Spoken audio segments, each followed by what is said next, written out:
Okay, so based on what you would have learned from Wednesday's class, um, the carbon cycle is the main focal point of the learning objective that we're doing right now. So this is the carbon cycle here as shown by your book.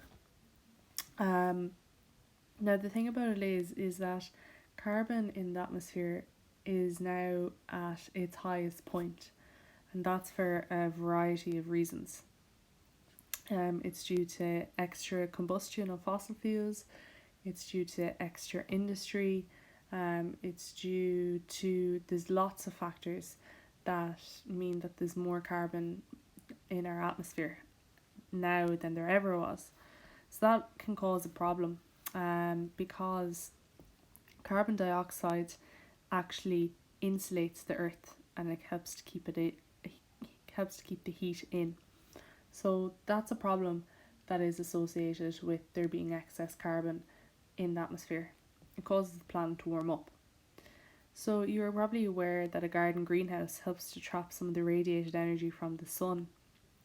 So it's pretty much the same thing that we're talking about here in terms of the earth, because the atmosphere acts like the exterior of a greenhouse. All those gases help to trap heat within the outer boundary of the atmosphere, and it causes the greenhouse effect because um, the heat cannot get back out as easily as it has gotten in from the sun, because all these carbon molecules, they all trap it, and that causes the planet then to heat up. But that's not entirely a bad thing, because the world would be covered in a sheet of ice if we didn't have sufficient amounts of carbon in order to sustain human life and in order to sustain plant development.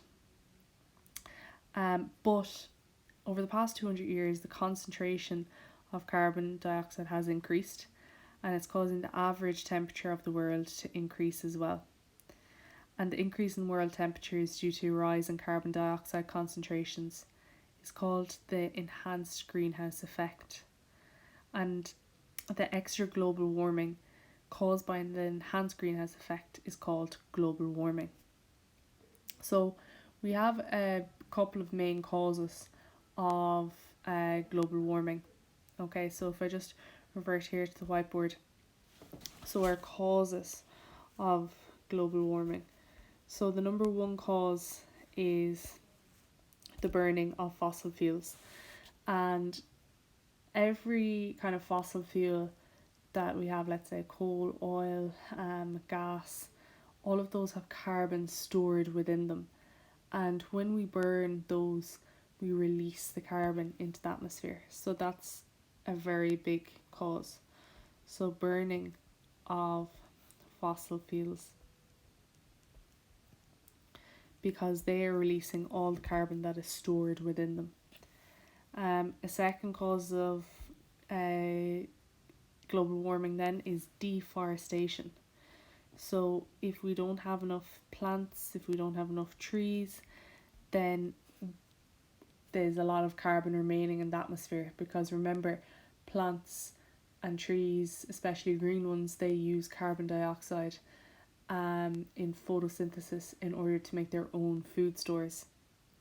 So by deforestation occurring, it means that there's less plant material available to take carbon dioxide out of the atmosphere. So those are kind of the two main causes of global warming. So both of those are there in your book. So burning of carbon stores and deforestation. So there's less plant material available to take carbon out of the atmosphere. And figure 38.8 over here actually shows you the sources of various greenhouse gases.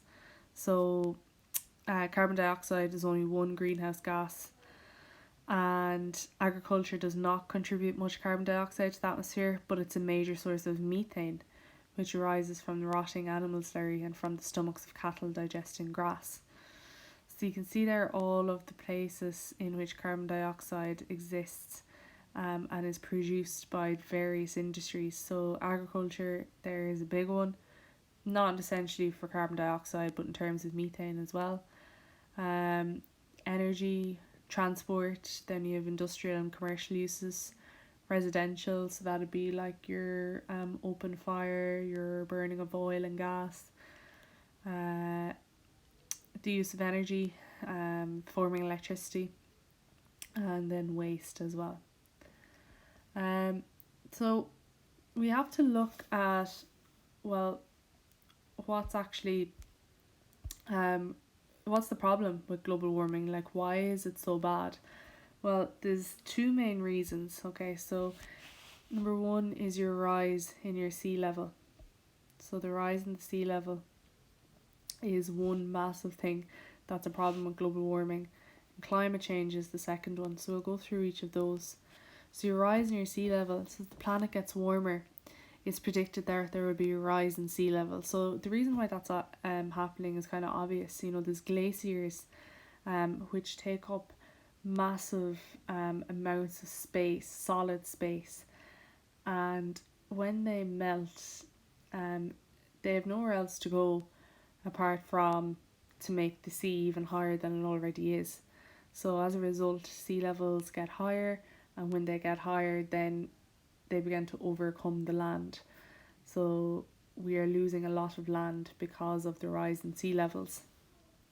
So it gets caused by the expansion of water as it gets warmer, and in addition, the faster melting glaciers in polar regions will contribute to an increase in sea level.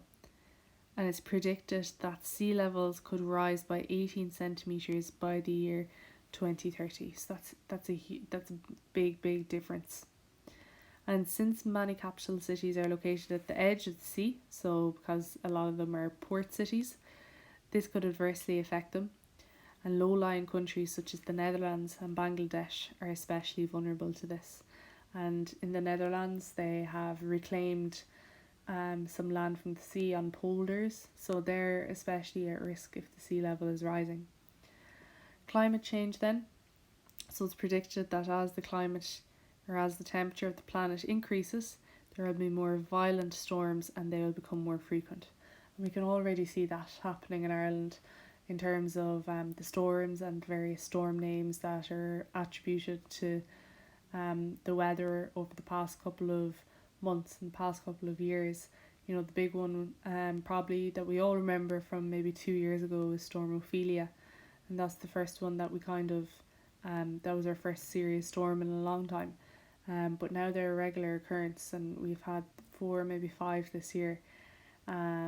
So we can already see an increase in frequency in violent weather patterns, which is really worrying. What's being done to address the problem of global warming? Well, we're all aware of the various ways in which we can help in terms of ensuring that we recycle any sort of plastics or any recyclable equipment in the proper bin. We only use the waste bin for stuff that really cannot be reused. We're now using, well, more than ever, we're now using like reusable coffee cups. We're using lunch boxes, instead of using, let's say, takeaway coffee cups and things like tin foil or Ziploc bags, using lunch boxes instead of those things. So we all have a little role to play, and even though it doesn't seem like it'll be that much in the long run, if everybody teams up and does it together, that's when the big difference is made. This was first discussed back in 1992, so many of the countries signed the United Nations Framework Convention on Climate Change, and it was an agreement of countries that global warming was happening, that carbon dioxide produced from humans caused it. So humans were put down as the primary source or the primary reason for the increase in temperature, which, considering the biodiversity that's present on the planet, it's massive that humans are being blamed for this. It just goes to show the amount of decisions that humans have made that have impacted our planet in adverse ways. And as an extension to this, the Kyoto Protocol was signed in 1997 by a number of countries, including Ireland. and it commits countries to reduce their emissions of carbon dioxide by agreed targets. And the 2015 Paris Agreement will limit the increase in global warming to less than 2 degrees compared with pre-industrial levels. So Ireland is introducing new taxes all the time. Diesel tax is on the agenda now, and that will be introduced for cars that are diesel, in order to reduce the number of them that are on the road and to make the switch now to electric vehicles because they're more sustainable. Has enough been done to address the problem of global warming? Well, no is the answer so far. We're not seeing much of a change, so there's always things that we can be doing in order to reduce the effect of climate change. The reason why is because fossil fuels are a relatively cheap and reliable source of energy, and it's expensive to change over from fossil fuels to renewable sources of energy, even though it's been done more frequently. And this would then make the cost of energy more expensive for citizens and for industry. And as countries get more industrialized, they need more energy. So you can see now in kind of developing countries, they are using lots and lots of fossil fuels because they are a cheap way in order to harness energy. Whereas the more developed countries now are trying to change over to more sustainable methods of energy use, like hydroelectricity and solar energy, and all the rest of the renewable energy sources that are out there. What are our government doing? So our government are doing a lot in terms of climate change. They're improving the building standards of houses, and that can be seen using the ratings, like A, B, C, D ratings. Giving grant aid to householders to insulate their houses. So you can get things like external insulation now, which means that you're using less fossil fuels in order to heat your home. You're just heating it up to the temperature that's comfortable, and your house actually retains the heat rather than keeping the heat on all the time. Placing large taxes on cars that consume a lot of fuel and release a lot of carbon dioxide. So for example, it's more expensive to buy a 3 litre diesel car than it would be to buy a 1.6 litre diesel car, and the tax will be more expensive on the 3 litre diesel car because it's producing more emissions. Placing a carbon tax on fuels, that's already been done.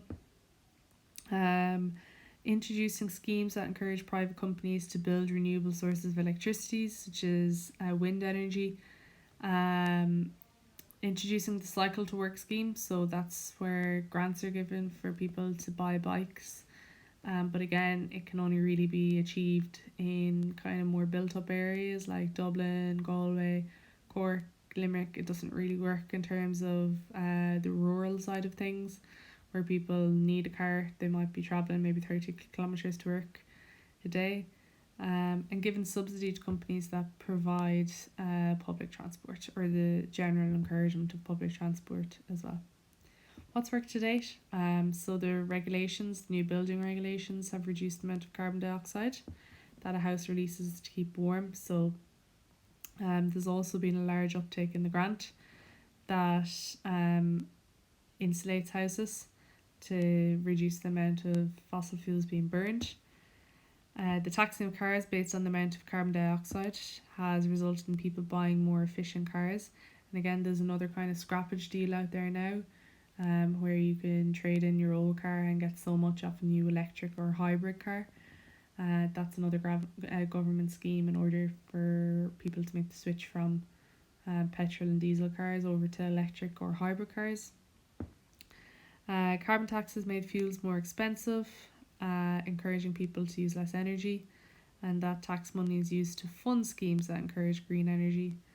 And then subsidising the production of green energy has encouraged a lot of companies to build wind farms. Without the subsidy, it would not have been profitable for these companies to build them. So there's lots of places now around Ireland, especially along kind of fringe counties near the coast, where there'd be a lot of wind, where wind power facilities have been built due to this grant, because wind turbines are very, very expensive, and without the grant would the companies would not be able to afford actually erecting them. So that is our carbon cycle and our water cycle. So in terms of what you need to know from this, it's all summarised on the next page of your book on page 409. So you have to know both the water cycle and the carbon cycle and be able to draw and describe both. And then also you need to know about the problems associated with excess carbon in the atmosphere. You also need to be able to discuss what the government has done, what the problem is with global warming, why climate change is happening.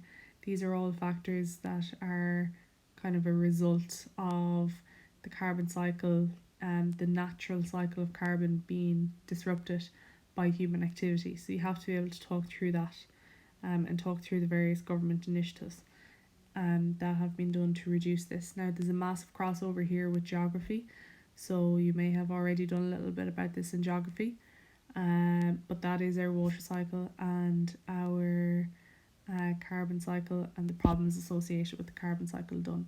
So if there are any questions before we move on to our next topic, could you please put them on Google Classroom underneath this video, and I'll answer them there as soon as possible. Okay.